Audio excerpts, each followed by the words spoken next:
కడప జిల్లా ఎర్రగుంట్ల మండలంలోని పోట్లదుర్తిలో Jammalamadugu BJP MLA అభ్యర్థి ఆదినారాయణ రెడ్డి ఎన్నికల ప్రచారాన్ని నిర్వహించారు. ఈ ప్రచారంలో టీడీపీ నేత సురేష్ నాయుడు పాల్గొన్నారు. అనంతరం ఇంటింటికి తిరిగి రాబోయే ఎన్నికల్లో ఎన్డీఏ కూటమి బీజేపీ అభ్యర్థికి ఆదినారాయణ రెడ్డికి ఓట్లు వేయాలని ప్రజలను అభ్యర్థించారు. ఈ సందర్భంగా వారు మాట్లాడుతూ రాష్ట్రం అభివృద్ధి చెందాలంటే అధికారంలోకి ఎన్డీఏ కూటమి రావాలన్నారు.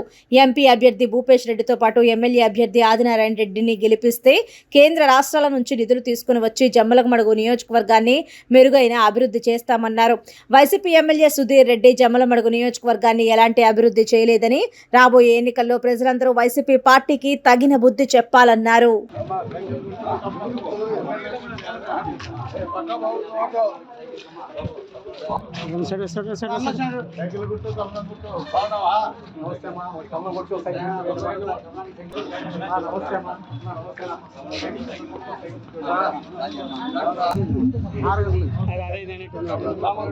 చెప్పు బాగున్నావమ్మా?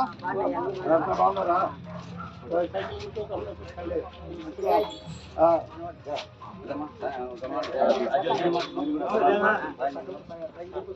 సైకిల్ గుర్తుకోండి.